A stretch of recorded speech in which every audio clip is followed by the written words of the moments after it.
Hi, welcome along to the RTÉ Soccer Podcast. Raf Diallo here. You can get us every week on RTÉ.ie, YouTube, Apple, Spotify, or wherever you get your podcasts. Lots to chat about this week. Euro 2024 kicks off on Friday, and we'll bring you live TV and streaming coverage of every match from the tournament on RTÉ. We'll also look ahead to the last LOI men's Premier Division games before the mid-season break, and we'll also look back at the main takeaways from Ireland's June friendlies against Hungary and Portugal. And joining me today are Eoin Doyle and Alan Cawley. Hope you're both keeping well. And Alan, we were just talking about it off air there. We're kind of in this kid in the candy shop phase of the season where, you have a big major tournament coming and you have like 3 meals of football a day for the group stages coming up in the next wee while.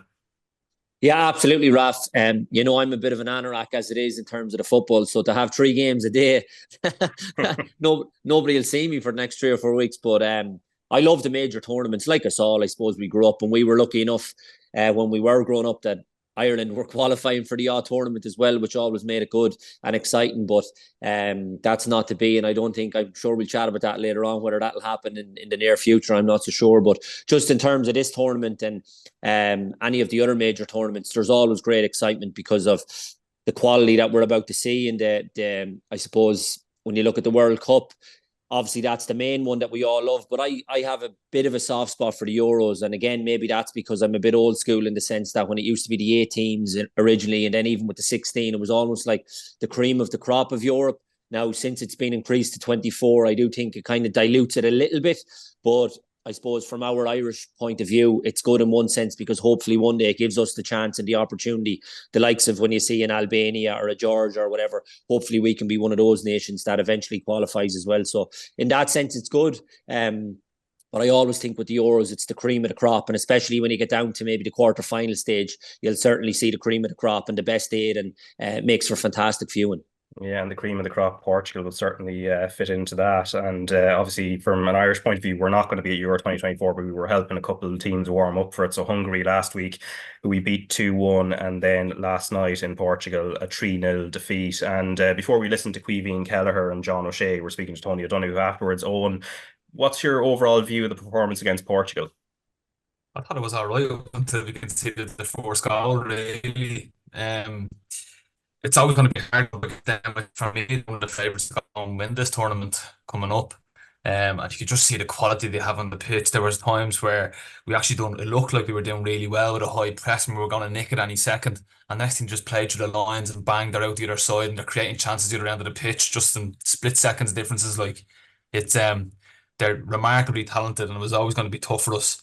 But obviously the 4th goal lets you down in the sense of like it's such a sloppy goal to concede, like it's a set piece and it's not like a set piece lumped into the box. It's like a bit of intricate play which could have easily been stopped if bit of communication maybe to Sammy Smodics just to take a step to the left and stop that pass and cut it off. And I don't think Scales gets out quick enough to stop the shot at goal as well. So disappointed in that point of view.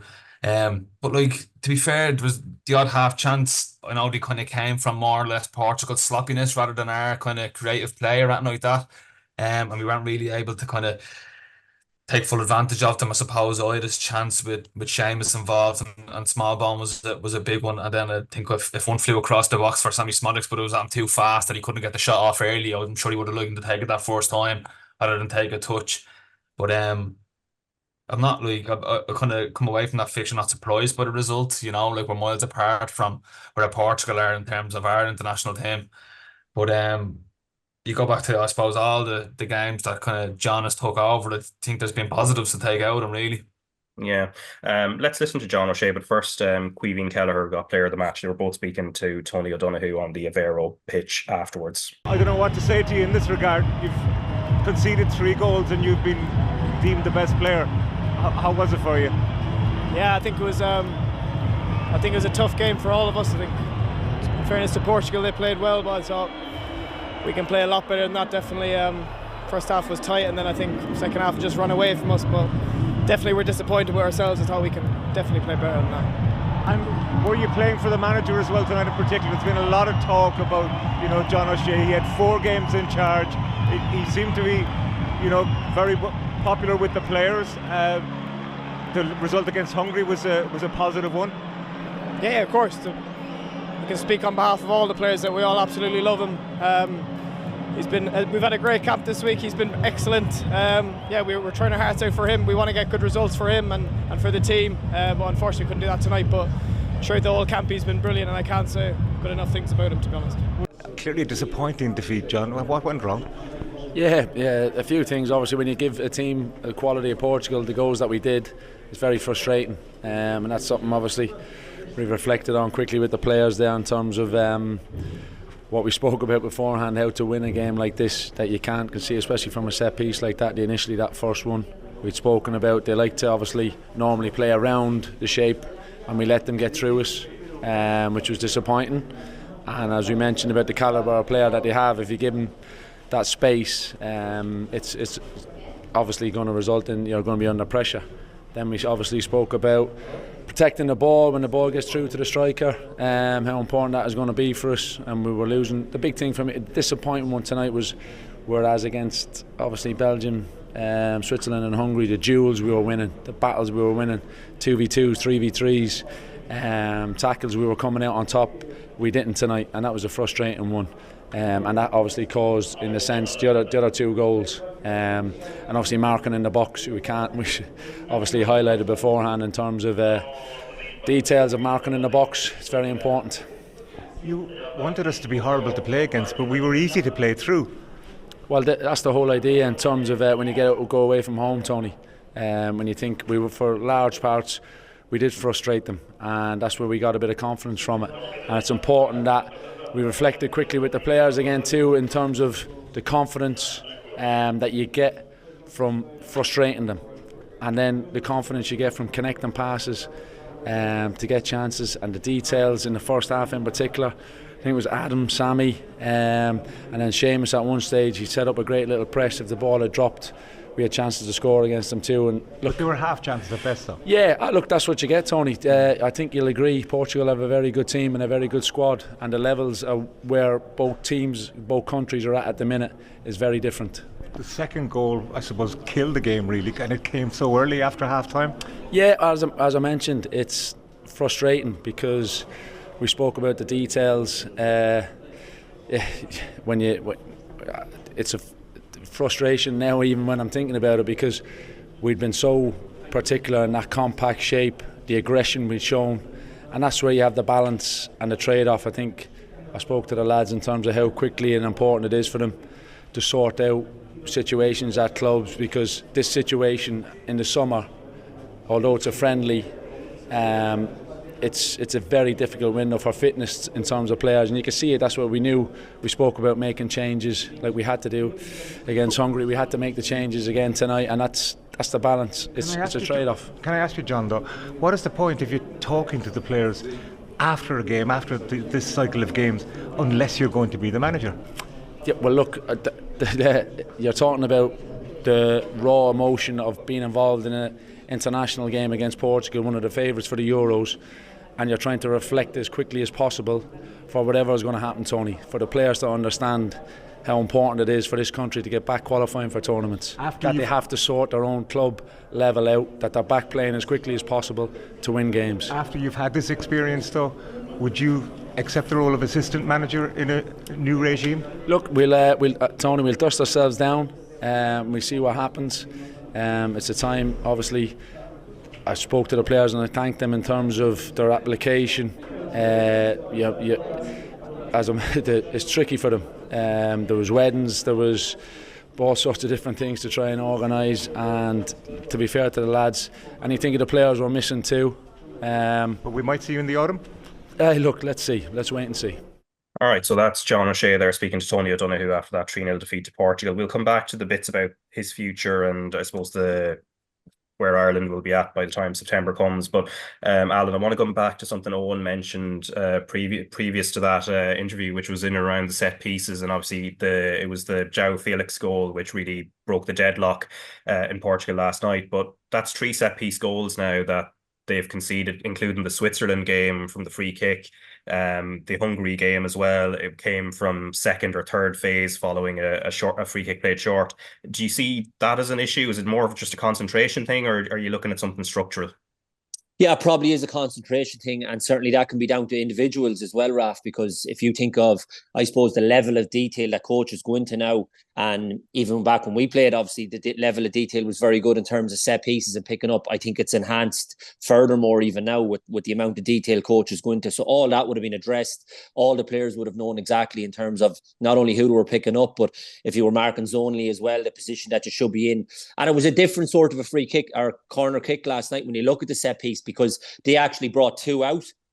And if you look at Sami Smodic, not only is there two in the box that they brought out, but there's also, I'm not sure if he's the fullback or centre half looking to maybe receive the ball as well. So all of a sudden there's three players out. And if you look at Smodic, he's looking at the furthest one away, whereas he should actually check just inside and be goal side of the one that's inside the box of one of those two. And that one was the João Felix. That was who that was. And if he's inside him, the ball might go back to the fullback and then he can get out. And then you're maybe defending across. Whereas once it goes inside you into João Felix, you're gone, you're out of the game. And then he turns, obviously, he faces up. I think it was Liam Scales who came to close him down, but it's too late at that stage. So that can be just down to an individual error, someone switching off, as I say, for that split second. And that's all it takes, Raf, at this level, especially against the likes of Portugal. A split second, they're in behind you and bang, it's a goal. So I wouldn't be putting it down to the fact that a trend, if you like, or we're conceding from set pieces, because as I said, you look at Paddy, Glenn Whelan, the team that's been assembled, all those coaches, you look at any coach now at any level, the level of detail they go into is unbelievable. So all those players would have known exactly their roles, and then it's just a case of them hopefully carrying out the role as you've asked them. If they switch off for that split second, you're gone, and that's exactly what happened.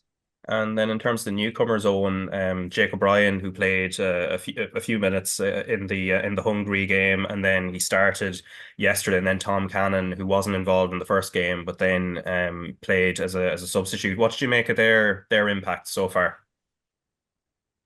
Yeah, well, when Jake O'Brien came on against Hungary, he was very impressive. Looked very comfortable. He was comfortable on the ball, was in the right areas all the time. He showed a bit of pace at one stage, something I'd never really seen with him before, which is encouraging.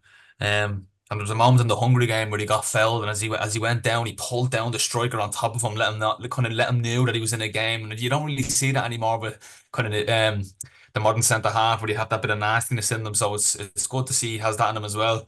And then last night, like, he's in the middle of that tree. He does all right. Like, he's up against the best in the world out there against him. He played some good passes through the lines. He looked comfortable enough in possession. I think there was maybe once, I suppose, with the Jota situation in the second half, where he probably should have played the ball a bit quicker. He got a bit complacent with that. But obviously, like, Jota's rapid fast, I'm sure he just mistimed the passing and that stuff and kind of got away with one. It could have been a penalty, a free kick, and he ended up, I think he got a drop ball at one stage. I think it was how it ended up. It was a bit confusing altogether, but he was good. He was impressive, and I'm sure he'll have a big future for Ireland, definitely. And then Cannon, yesterday, he obviously had a bit of not the greatest seasons with Leicester going in. He had a really fast start with them, and then got a bad injury and struggled to get back into the team. But he showed a lot of promise last night. That big long ball over the top, and he showed good strength, good skill. And I was thinking to myself at the time, as he puts about on his right, just dink him. But I think the ball just got that too far away from him that he had to try wrap it. I just couldn't hit the target with the chance. But no, he looks like a good handful, and hopefully he's good for us as well going forward. Yeah, and let's just listen to James McLean. He was on punditry duty last night for RTÉ, and he was just talking about, obviously he's been involved in the squad until relatively recently before his international retirement, although I don't know that he's actually fully retired. As he mentioned there's a possibility maybe that if a call does come, he'll come back. But he was talking about how hard John O'Shea has made them to beat. Now, in fairness, he was speaking before the Portugal game, so he was speaking based on those first three games, the two March ones and the game against Hungary. So let's just listen to him, and then we'll chat a bit more about Ireland afterwards. But it's a trade that's served as well. And like, you know, we qualified for two tournaments, Euro 2012 and 16, and we got the playoff under Mick McCarthy. So if Mick had been in charge, we potentially may have got the three in a row under that style of play. So I think nowadays you can get kind of sucked on the whole total football and statistics. Like, yeah, we had 59% possession, but a lot of it was across the back line, and we lost the game. Like, we've always been hard to beat, and I think in the last 3 years we've gone away from that. Like, that's what we've built our foundations on, hard to beat and having a bit of nastiness about us. And then, because you're always going to get opportunities in game, and then we take the opportunity. So, no, hearing them comments and seeing the last 3 games we've played, we have become hard to beat again. Yeah. And I think that's, like you said, that's what our foundations are built on. So that is James McLean there, just discussing the template that he feels has generally worked for Ireland over the years. Now, he was speaking before the Portugal game, of course, and this is off the back of Hungary, and then the couple of games in March as well. Alan, just in terms of what John O'Shea's implemented there in his interim spell across the 4 games, the formation is largely similar to what Stephen Kenny was using, at least in terms of the defensive, the fact it's back 3. He's gone more 3-4-3. I think Kenny had sort of evolved towards a 3-5-2 by the end of his tenure. But besides the formation, when you look at the tweaks and the detail, what are the differences that you've seen that O'Shea sort of implemented in comparison to what was there before? I think what we've seen, Raf, obviously from John, even just hearing him speak, he was totally of the view, and obviously he's been around the last number of years as a player when we have qualified for tournaments as well, and been under those kind of managers who've had a more pragmatic approach and more realistic approach, if you like. So obviously he's been brought up that way, and he's very much of the view that when we're out of possession, obviously you have to be compact and tight and narrow. We've seen that even with the midfielders you were mentioning a 3-4-3, but at times there's been a box, whereas it hasn't been wide players like wingers as such. They've been tucking in narrow, and we've been tough to play through and tough to beat. And that's what we've seen obviously in the Switzerland game as well, Hungary, and the games that we played so far with him. Last night was a different story altogether, because I'm sure he set up that way, as we've seen. But you were just playing against serious quality, and an end of season friendly as well, where I think that comes into it too. They're preparing for Euros. We're at the stage where players are just probably keen to get away, get a holiday, get a break now at this stage, and start afresh again next season. But certainly I think we've been more pragmatic, and also not only the way we've set up on the pitch, just listening to John in the interviews as well, Raf, about winning matches. And I think that's why we've seen him go with a lot more kind of experienced players in the previous games. Last night obviously brought Jake O'Brien in, Young Cannon came on as well. But I think we've seen even last week he spoke before the Hungary game about just keen to get us back winning matches, and I think that's so important for us no matter how we win. And I think that's the point James was alluding to as well, and I think that just comes down to a different approach from just a different manager. Stephen Kenny sees the game totally different to maybe Martin O'Neill, Mick McCarthy. People can argue all day and all night about what's the right way, what's the wrong way, but I do think, and I've always maintained this stance even when I was in support of Stephen when he got the job, there has to be a balance. It can't just be one way. It can't be all out attack, one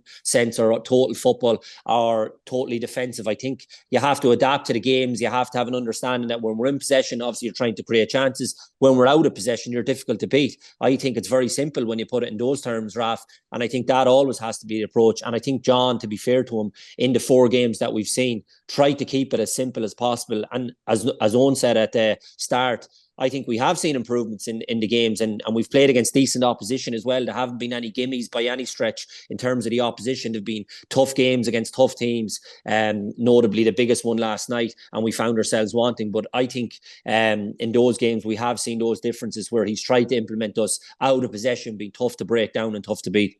Yeah, and the next set of fixtures for the Ireland men's team, of course, not till September, with the Nations League, of course, England awaiting there, as well as Finland and Greece. But Owen, in terms of John O'Shea himself and where this 4-game stretch between March and June leaves him, obviously the players seem to really adore him, from what Caoimhín Kelleher said there. Caoimhín's not the only one who's said that either. I think that's been kind of largely said across the group, but there's a sense that the FAI are going to move in a different direction, although we don't know that. John O'Shea is as much in the dark, it seems, as the rest of us are, in terms of where who's going to be the next manager, what the next setup is going to be. But I suppose on a personal level for him, what do you feel it does for him in terms of building his managerial credentials, whether it's to be involved with the Ireland setup in some capacity, or if he wants to carry it on into the club scene?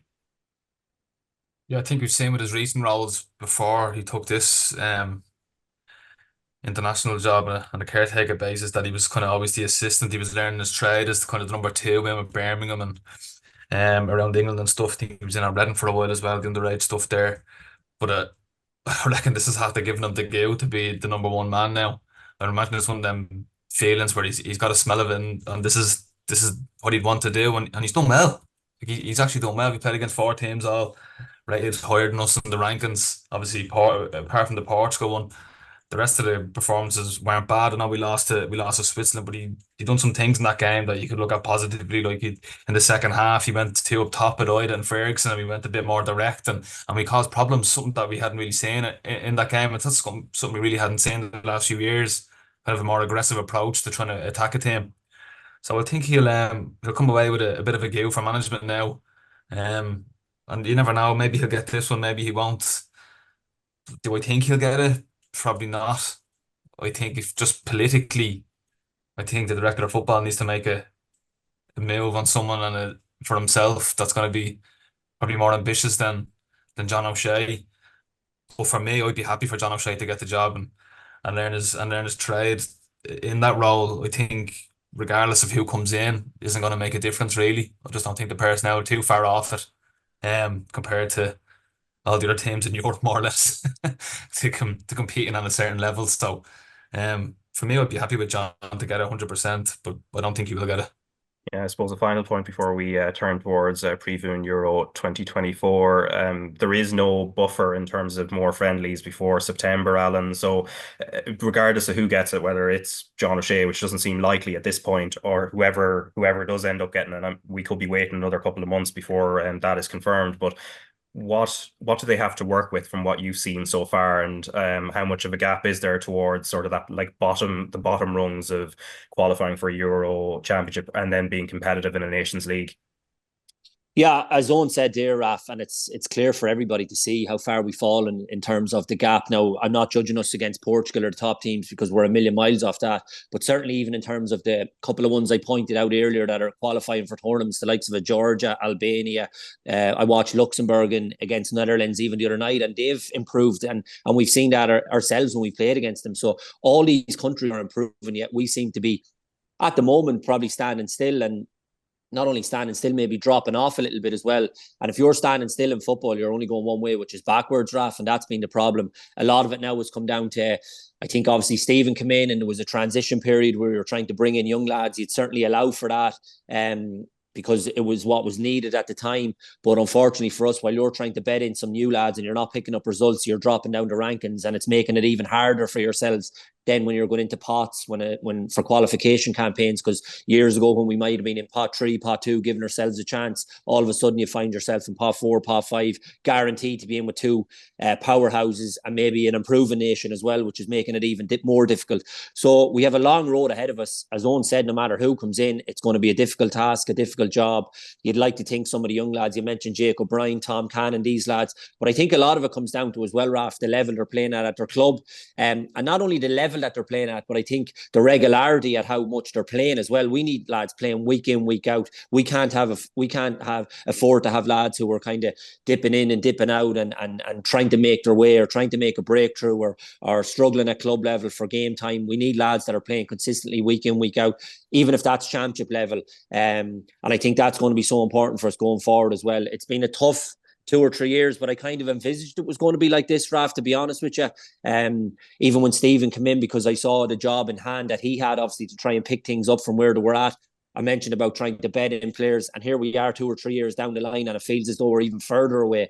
So it's going to be a long road ahead. But I do think in terms of the managerial appointment, I think someone needs to be appointed now and some clarity around it and give a manager a chance. You mentioned we're playing England in September. If we go into England in September with no manager in place, and again, you're asking John O'Shea to step in, which I think it was being an insult to ask him to step in this time. It would be a massive insult to ask him come in again in September if there's no manager in place. So I think that's what they need to sort out themselves at that level, trying to get a manager in place as soon as possible. Some people are suggesting Willie Sagnol, and we're waiting for him to finish the Euros as well.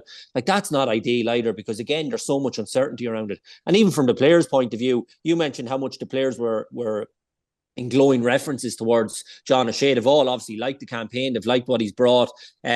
And sometimes I think people will say, oh, well, the players kind of will only say that, or they have to say that. But they don't have to go to the levels that what they have gone in terms of the references that they were giving him. Like even Caoimhín Kelleher last night, they were raving about him. Tom Cannon in his interview mentioned about the phone calls and the conversations he's been having with him as well. So he's obviously well liked.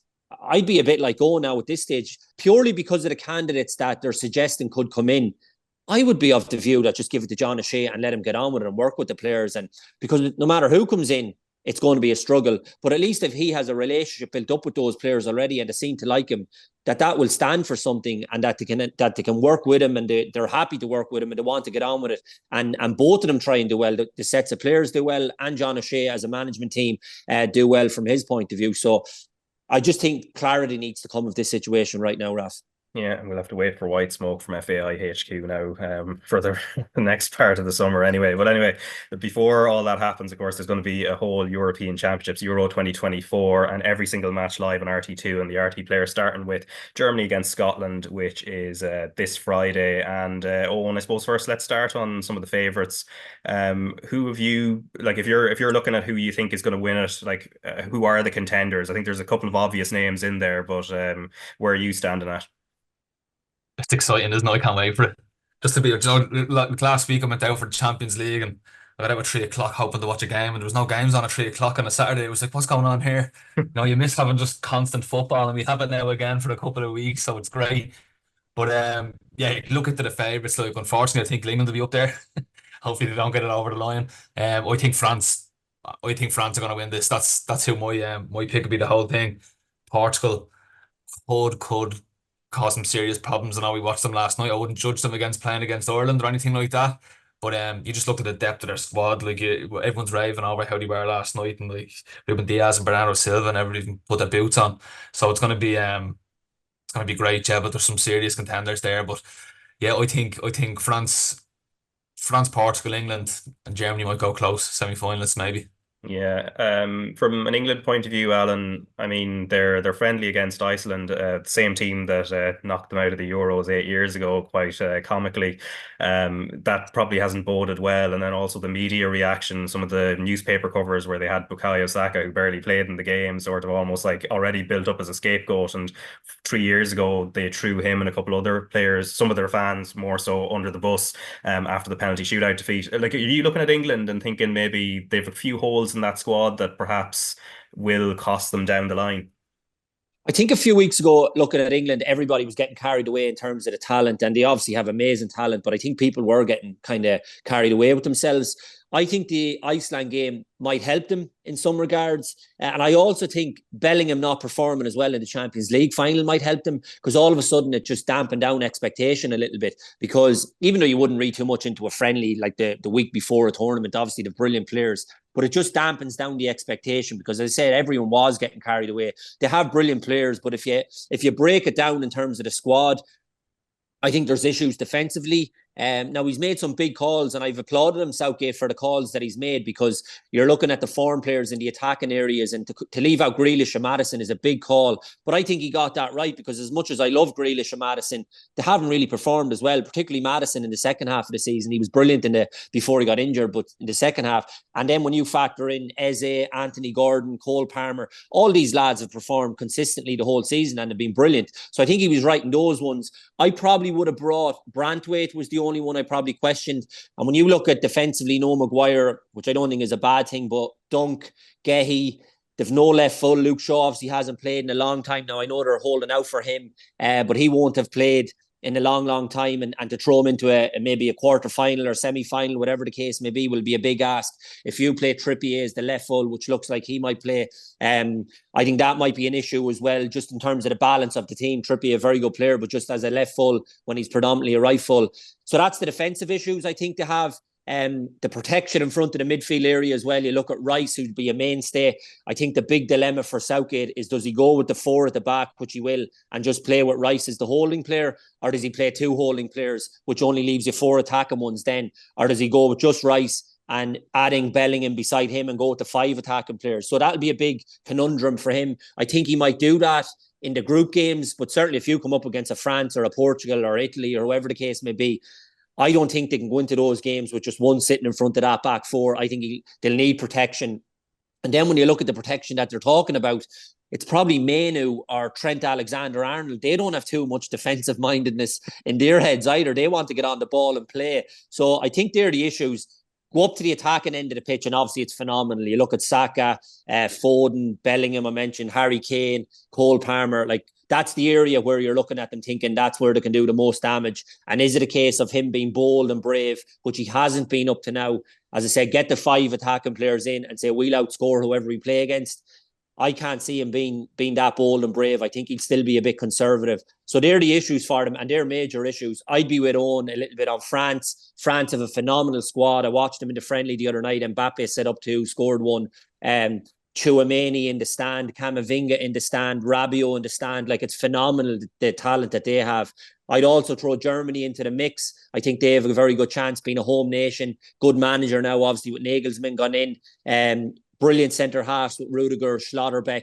You look at that midfield area with Cruz on. I know his legs maybe he's coming towards the end, but brilliant technician. And they have Musiala, Florian Wirtz around him as well. The legs and the energy, the creativity. Up front might be an issue with them. They'll probably play Füllkrug, who's been brilliant for Dortmund, or Kai Havertz maybe through the centre as well. I think that might be an issue for them, but certainly home advantage is huge for them. And my tip is Portugal.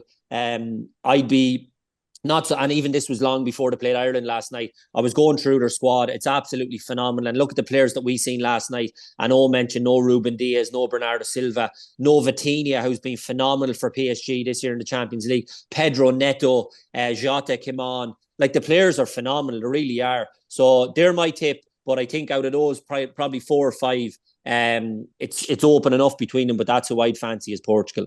Yeah, and I suppose looking at the group structures as well, of course, Group A, Germany, Scotland, Hungary, Switzerland. Group B, Spain, Croatia, Italy, Albania. And then C, England are in with Slovenia, Denmark, Serbia. France have the Dutch, Poland and Austria. Group E, it's Belgium, Slovakia, Romania, Ukraine. And then Group F, Turkey, Georgia, Portugal and Czechia.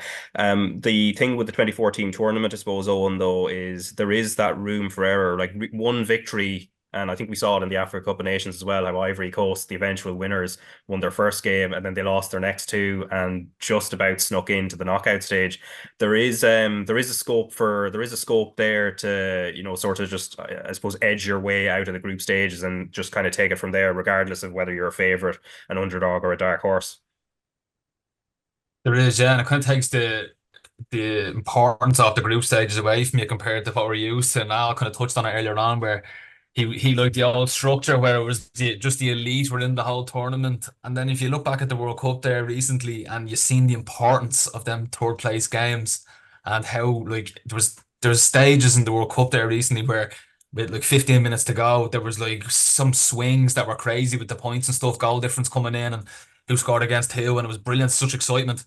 That'll probably be taken away from it now in this tournament with the extra teams in there. So yeah, it's going to be a little bit different. I'm sure all the favourites especially would be keen just to get the wins early doors and start using their squad for the remainder of the games. Now they have that kind of cushion of the third place if it comes to that. But yeah, just kind of like what Al said earlier on, the fact that there is more teams in it, it takes away the kind of importance of the group games in the sense of you kind of got that cushion compared to previous tournaments. Yeah, they could make it a 32-team tournament. We might actually qualify as well, which I wouldn't be complaining about. It might be 48 we need. Yeah, but even the group, what would be the group of death, Alan. So you have the Spanish, you have the Italians, you have the Croatians, and then an Albania team who could bloody a few noses as well. It does take away the group of death tag a little bit away from that, albeit there's still going to be a few exciting games in that one. Yeah, absolutely. That's the toughest group for me. You're right, Raf. When you're going through them, there's Spain, Croatia, Italy, phenomenal talent. Spain, you look at Rodri, Pedri, midfield area. The only worry and concern I have for them really is Morata. And there's always a question mark over him. He's just not of the elite. And he's been around a long time, played with all the biggest clubs. Here he is still leading the line for Spain. Like, you think at some point a new up-and-coming star might emerge. But he'll lead the line going into the tournament. And I just think when it comes to the business end, I just don't think he's clinical enough to get them over the line. I still think they'll do very well in the tournament.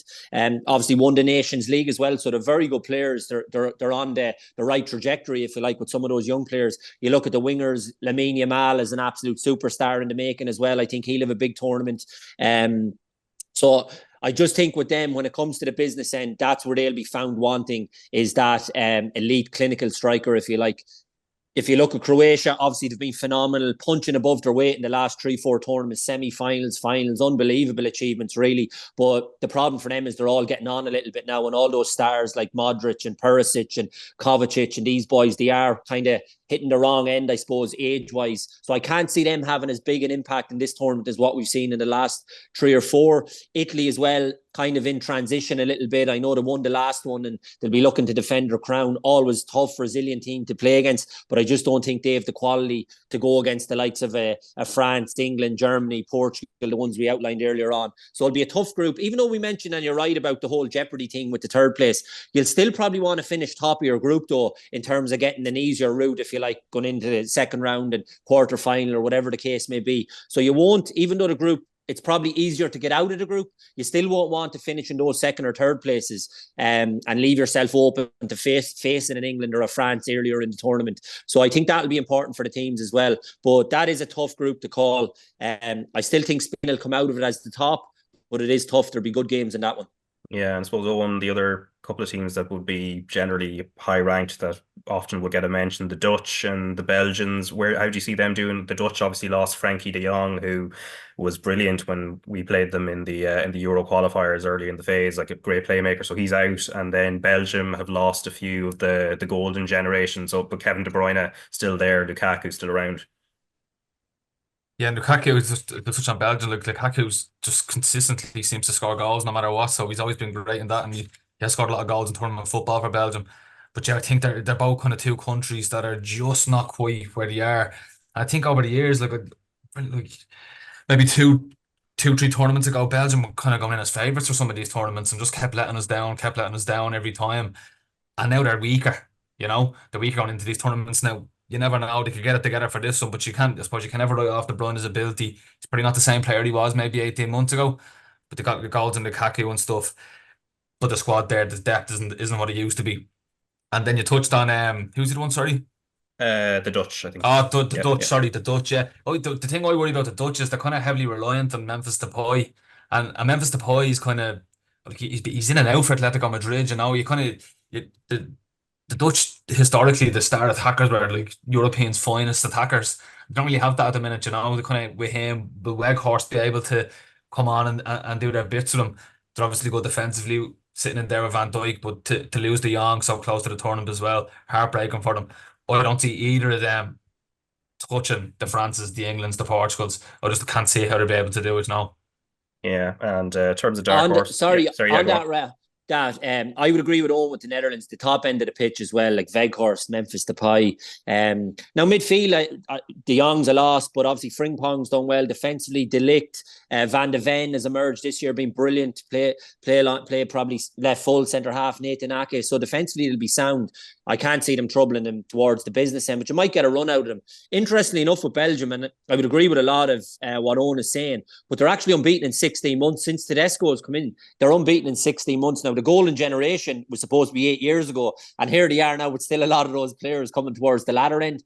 But the one thing with Lukaku as well, and you'll probably pose a question later on about predicting a winner for us. I know we've touched on favourites already, but I actually have a fancy for Lukaku as the top goal scorer. And the reason being, Raf, he's good value. I think he's around 20-1. But if you look at the group that they're in, Slovakia, Romania, Ukraine, they've scored a load of goals in qualification. They were unbeaten, I think, in the 10 games, and they scored plenty of goals as he did. He's a bit of a flat track bully, Lukaku, as we've seen, obviously, when he was at his time in the Premier League. Doesn't quite cut it in the major games, but against all the lesser teams, he'll be banging in goals. And I think in the group, you could get a situation where he could get a brace in one game, score another. All of a sudden, he finds himself on 3 or 4 goals going into the knockout stages, and that could carry him towards the leading goal scorer. Just think it's a bit of a shout, bit of a punt, especially because of what they're facing in the group with Slovakia, Romania, Ukraine. But I wouldn't discount them totally, Belgium, because of Trossard, Doku as well. I know De Bruyne, Owen is right. I don't think De Bruyne has been amazing, but I don't think he's at the level as what he was maybe 18 months ago, 2 years ago. And I think Guardiola senses that as well at Man City. You could see him moving on. But because the fact that they're unbeaten coming into the tournament in the last 16 months, I think they've done very well in the games. There might be an outside shout, but I definitely think Lukaku could be a bit of value for top goal scorer. Yeah, I think Bakayoko as well, the winger on the other side for PSV, is one to watch, just as Javi Simmons as well, the RB Leipzig, well, PSG, I think, but RB Leipzig on loan for the Dutch. He'll be one to look out for. Obviously, the dark horses, the likes of Hungary, well, who we played last week, I'm sure they'll be better than what they showed in Dublin. And then Austria as well, a lot of injuries on their side, but they've been tipped to go well as well in that French and Dutch group. But just on the opening game, on the Scots. They did well in the first part of the qualifiers. The results have dipped a little bit. They do have some good Premier League level players in their squad, and the likes of Kieran Tierney as well, who's been on loan at Real Sociedad. But coming up against Germany in the opening game, they'll want to get something out of that, maybe just if they can nick a draw and then give themselves a bit of a chance. But do you give them much hope of getting out of that group? No, not really. I'd probably say they're the weakest side in the whole group, if I'm being honest. I probably can say is that opening match of Germany against the hosts, I'd say that with the noise of the Scottish fans, it'll probably sound like a home game for Scotland in there. But they, because they turn up to the tournaments and the numbers, and there's rumours of 100,000 Scots have gone over for this, so it's great. It's great. They're the Irish in disguise. They're the Irish in disguise for these tournaments. Oktoberfest is starting about 3 or 4 months early.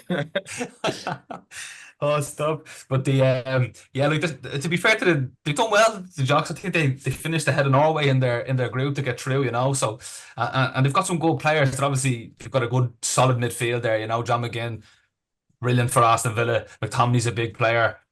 You touched on Kieran Tierney there. I think Dykes is after coming out injured. The striker who's always been a handful for them at international level, so that'll be a disappointment for them.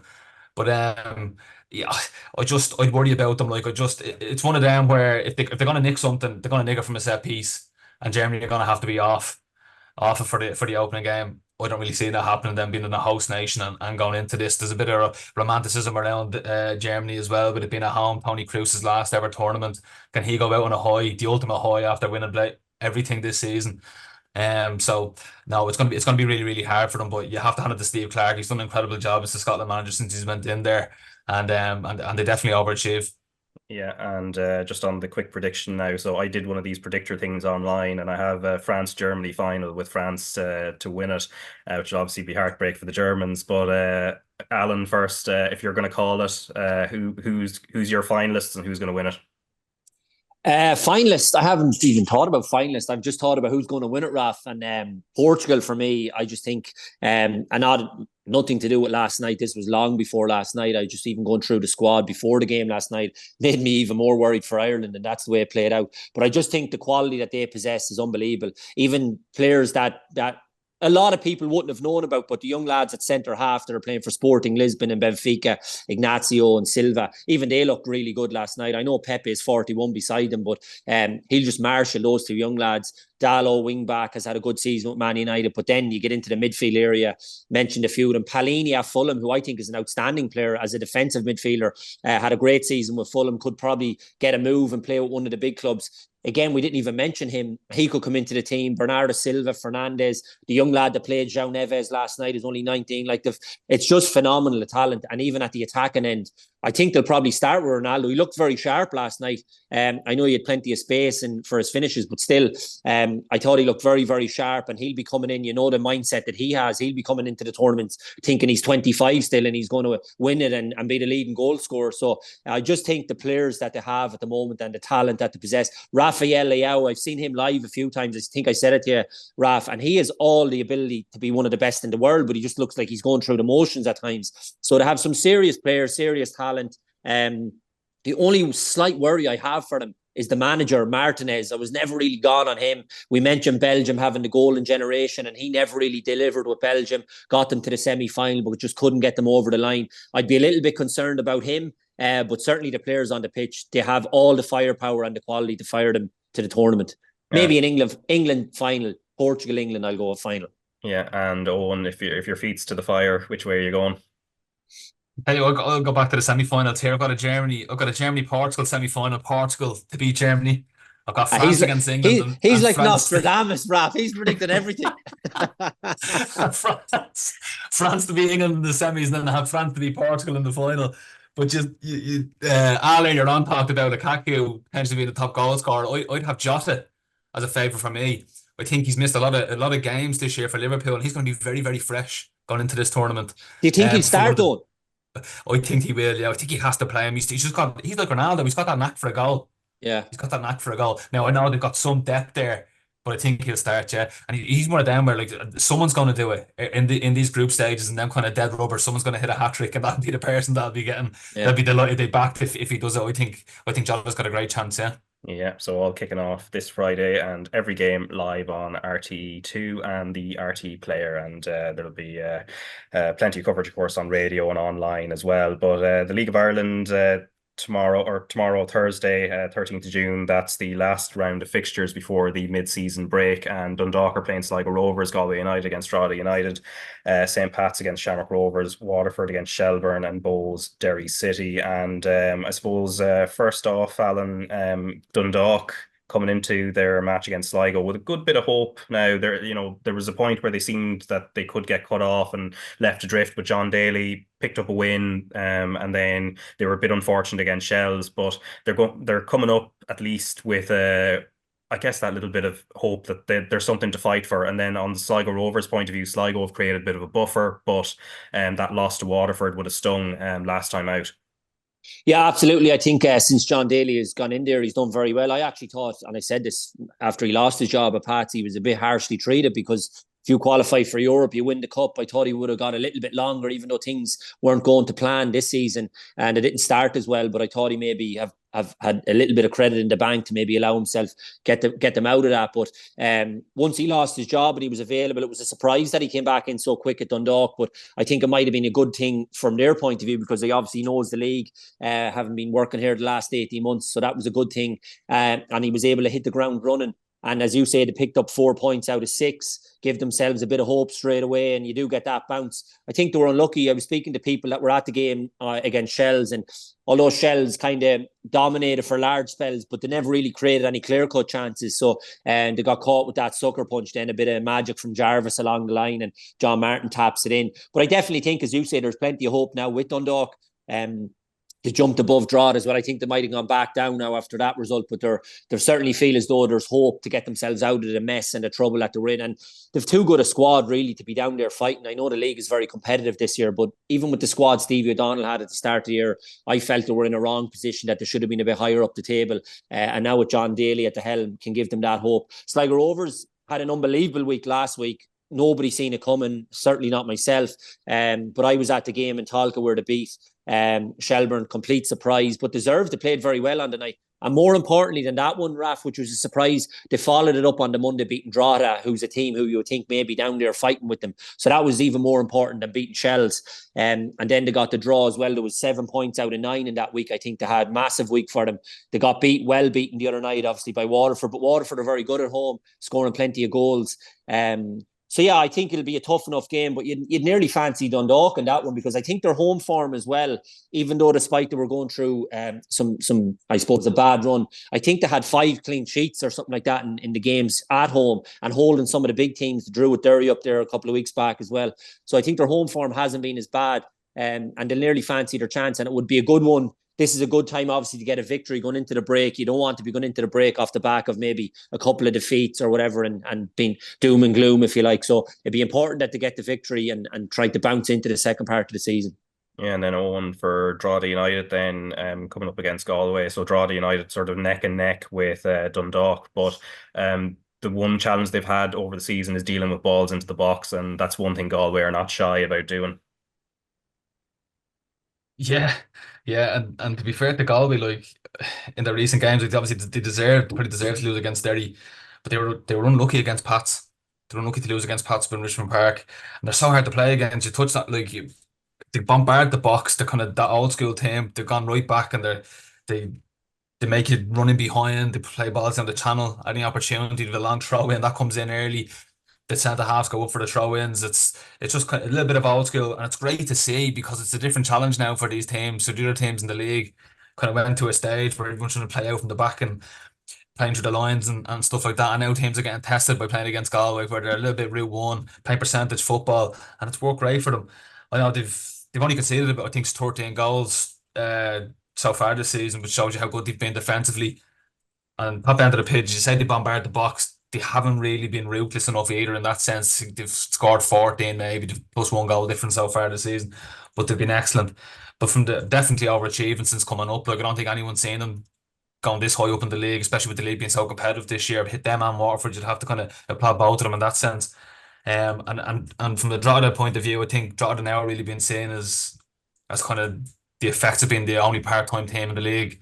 Defensively, you can see that balls coming in the box can be an issue for them. Maybe look a bit leggy at times, and that all comes down to the rest and not being able to recover. Lads are working in the day, and all that stuff doesn't help things. And I'd be really worried for them. The battle for 8th place is going to be huge. And like from the start of the season, any of the Waterford, Galway, Sligo, Drogheda, I wouldn't have said the dog at the start of the season, but they're definitely in it. Any of them that finish 8th, it's actually a really good season. And I think for Drogheda now, it's looking tougher and tougher every week for them. Yeah, and from Derry City's point of view then, Alan, I mean, if John Martin hadn't scored that winner for Shells against Dundalk on Friday, Derry would have gone top, even with all the inconsistencies they've had this season, but they'll want to be putting themselves at least right on the shoulder. I know Shells have a game in hand. We'll still have a game in hand after Thursday anyway, but if they can beat Bows, they'll be going in with a huge amount of momentum for the remaining part of the season. Yeah, I'm heading into this, Raf. I'm looking forward to it. And Derry have been a little bit disappointing for me, but I suppose they've all been disappointing at some stage because of the inconsistency, as you say. But I just felt with the others slipping up, this was the year I really fancied Derry to kick on and mount a serious challenge that they're... obviously they've finished second and they've been in the hunt, if you like, but I never really felt they were going to overtake Shamrock Rovers. It was almost like a golfer coming good, on the Sunday, but having been way off the lead Thursday, Friday, Saturday, and then having a good route Sunday and finds himself second, but he's never really in the hunt.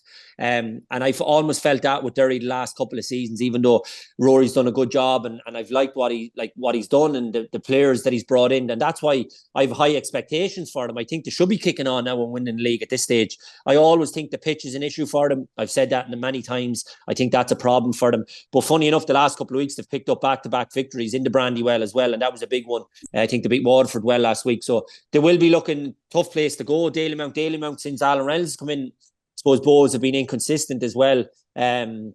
Got a little bit of a bounce the early part, but they've kind of gone back to their old ways in the sense that it's been a win, a loss, whatever the case may be. So it's important for them to get a victory as well, I think, not just with Derry, but at home as well going into the break, because they don't want to be going into that break with a cloud over them. But I definitely think Derry, in terms of going to win that league, and that's obviously what they're chasing down, Shelbourne, Shamrock Rovers. And when you think of how poor Shamrock Rovers have been this year, Derry really should find themselves, they should be 8, 9, 10 points clear and giving themselves some sort of a cushion. Because I know we keep saying it about Shamrock Rovers that they're going to go on a run and all. Whether they are or they aren't, Derry should be just concentrating on themselves and trying to get as far ahead of them as possible. And I just think they've let themselves down in games. Now they are, I think, is a 4 points ahead of them at the moment going into the game tomorrow night. So it's important to get the victory because I think they have to mount a serious challenge that they're right there at the end to try and win that league. Yeah, and Bows also just down in 7th, but sort of maybe in a false position, just given the amount of games they have in hand in comparison to teams below and above them as well. But Eoin, just on Stephen Kenny and St. Pat's now, they're coming up against Shamrock Rovers, and that's a huge game for both teams for very, very different reasons. I suppose Kenny has at least got to work with these Pats players now, and with an eye to July and maybe adding to the squad and making changes, he'll have a template of what he's looking for. And I suppose for Shamrock Rovers as well, maybe similar to Derry, they just need to kick on, and what better way to do it than just before the break.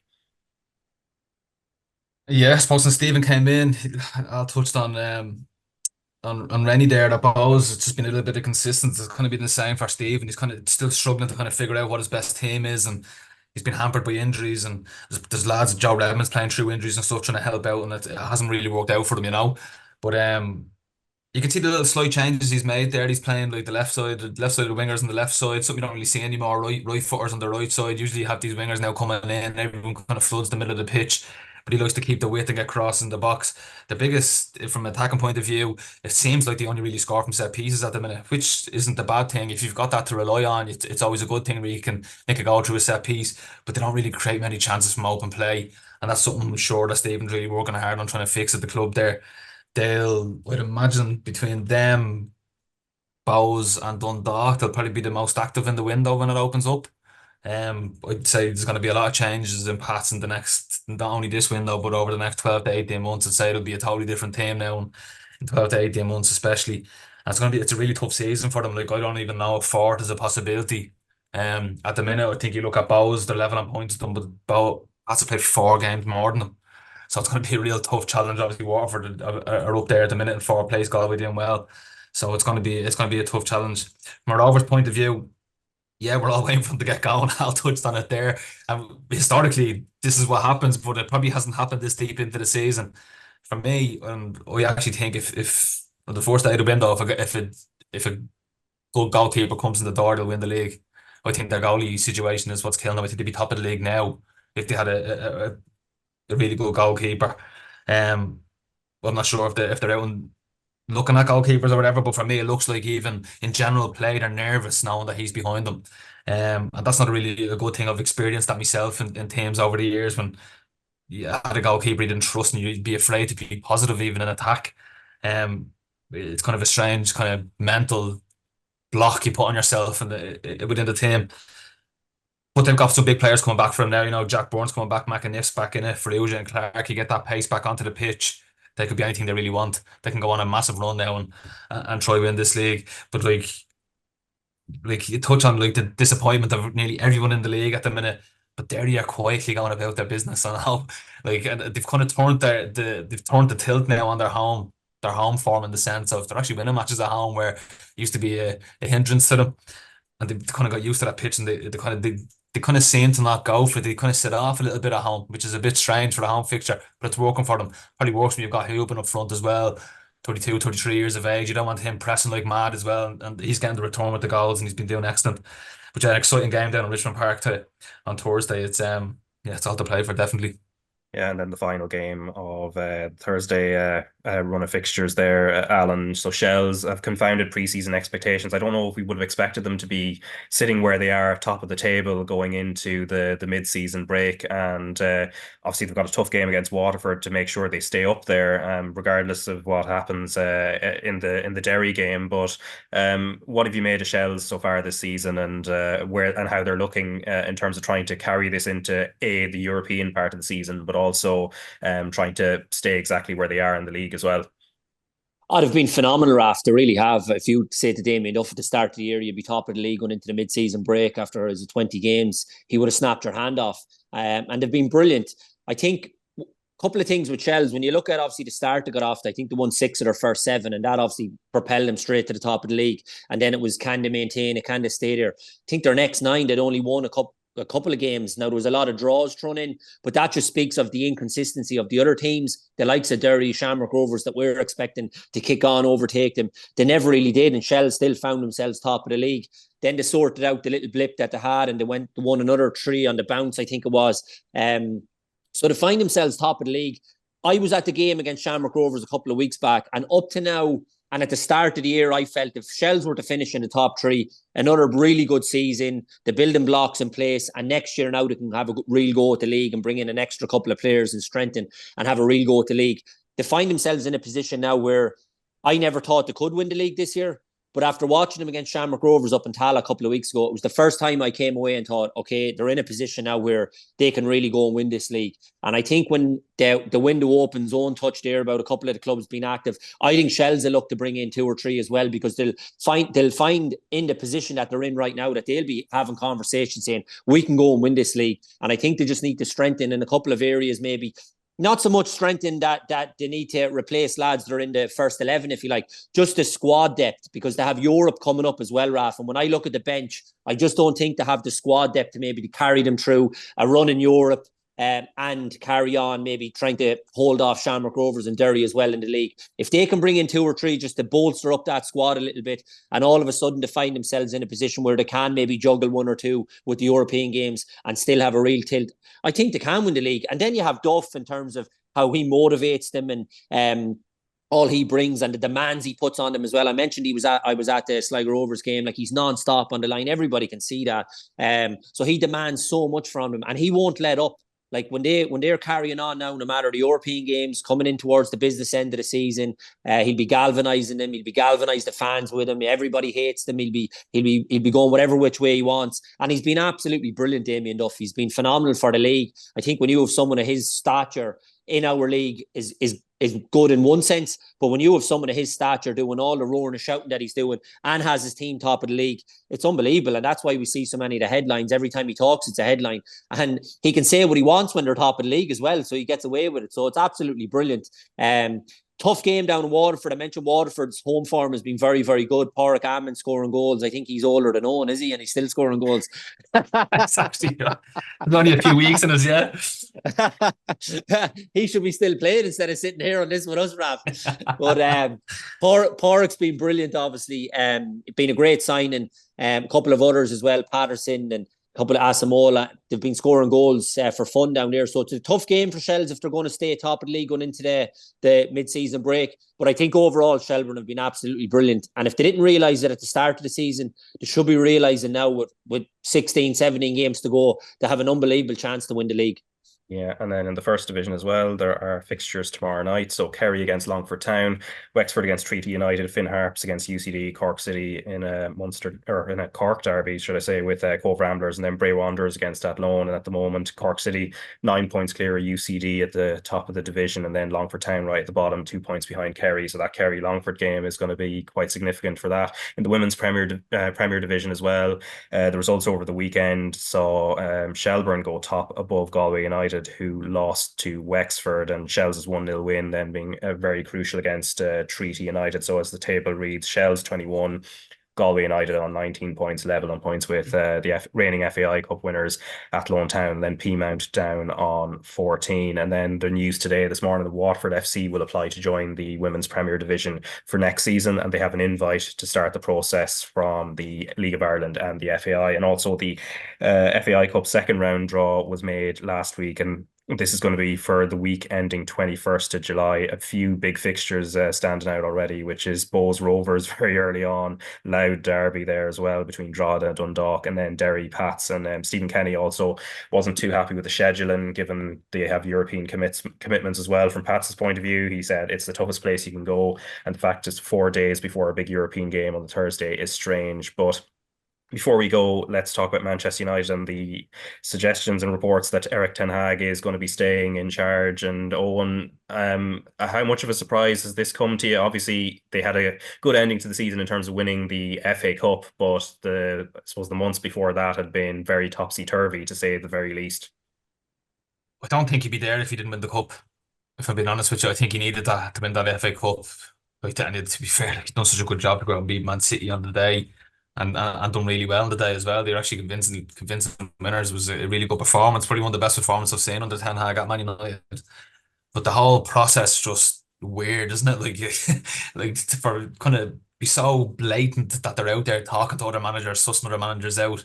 I know they can all put it into, we're doing a debrief on the season and we're just doing a bit of analysis to see how things went and if it's the best way to go forward. It's not right. It's not right. I think Ten Hag goes back into the dressing room now for pre-season and probably loses a bit more respect from the players than what he had previously, in the sense of knowing that upstairs are still actively out looking for who's coming next after him. So for me, it's a bit of a strange situation. I think if I was Ten Hag, I probably secretly would. I know he's come out and he said he's been frustrated and he wants to stay in the job and stuff like that, but I just don't believe that. I know it's one of the biggest clubs in the world, but the way they're going about things, the way they're kind of treating him, to me isn't right. I actually think he's not the best thing for them anyway. I think they could do with a better manager than him. Obviously, the other managers out there aren't keen to go in at the minute. So, yeah, bit of a unique storyline, bit of a unique story of how it all unfolded as well. So, I'm interested to see how this new crew who kind of half took over Man United are going to go about their process of going forward. Yeah, and I suppose, Alan, the final point on that, do you think if, they, as Owen said there, they were speaking to many other managers, Thomas Tuchel was one that was mentioned, I think Pochettino possibly would have been sounded out as well, that if there was a huge interest in the job, and there doesn't seem to be, I'm not sure if there's more interest in the United job or the Ireland job at the moment, the way things are looking on either side, but if one of those managers had been very keen and bought into what the changes that are being made there, that Ten Hag would have probably been moved aside. Yeah, I'd agree with Owen. The cup saved them, and they were brilliant in the cup. Probably the best, like Owen said, they were the best I've seen them play under him. The only thing with him being kept on, after the news broke on the Friday that he was going to lose the job, I thought that was terrible. That was really poor form. Like, you're preparing to play one of the biggest games of the season against your biggest rivals. It's a hard enough task as it is facing Man City without that nonsense breaking beforehand. And I thought he handled himself really well at the cup final. Obviously, they got the result, which helps massively, but they played very well in the game. And then he came out fighting a little bit in the interviews, which was good to see. He had a bit of to and fro with Shearer as well. Shearer put it up to him a little bit, and there was a bit of joking with Roy Keane, and but he was out fighting, and he was fans like to see that. We've seen a different side of his personality. Up to now, we haven't really seen that. I thought that was good from his point of view. Obviously, the fact that they won, I think, has saved him. The longer I felt this was going on because it's been 3 weeks, I think, since the cup final now. The longer it was going on, I always felt he would stay, because if they were going to get rid of him, they would have just done it on the Monday maybe. And now I think he's in a situation where he does go back in the summer, and he realises if we still see that side of him where he's out fighting and swinging for his job, and maybe treating the players kind of a bit like that as well, and not allowing them as much as maybe what he has allowed them, because I think at times the players have walked all over him, and you can't have that. You don't see that with Klopp, Guardiola. That's why they're the best. No matter who you are, the manager's the manager, and that's the way he's treating them. And I think sometimes Ten Hag has fallen in under that bracket, a bit like Solskjaer at times. They were walking all over him. So if he comes back with that view that he feels that if I don't produce here in the next kind of 2 months, 3 months, 4 months, he'll be gone, I think you might see a turnaround in Man United's fortunes. He'd be obviously maybe allowed to go into the transfer window, and you'd like to think they'll strengthen a little bit as well. He'll have players back that were injured throughout the season. Martinez will be back, Shaw will be back, and if he gets a run at it with a clear squad, who knows? Fernandes' form towards the end of the season was brilliant. If he behaves the way he behaved in the cup final, Fernandes as well, and you get a tune out of him just being the footballer rather than the whiny, moany baby running around the pitch, like, he's a brilliant footballer, and we've seen that again last night with Portugal. So who knows? I think he could turn things around, but I think the cup did save him. I'd agree totally with Owen. Yeah, anyway, we'll come back to that, and obviously official confirmation next week and all that. But for now, anyway, Germany-Scotland will be live on RT2 and the RT Player from 7 o'clock this Friday. We'll kick off at 8, and then on Saturday it's 3 matches back to back, with the first from 1:30 p.m. in terms of coverage, and then so on and so forth for the group stages. So loads to look forward to there. You can go to the TV section on RT.ie to check the schedule for each day on RT2, just to know which games are on at which times. But I know what Alan's going to be doing for the next couple of weeks. I think it'll be the same thing as I am, and then Owen as well. I know you'll be busy watching these games as well. So lads, enjoy it, and we'll chat soon. Thanks, lads.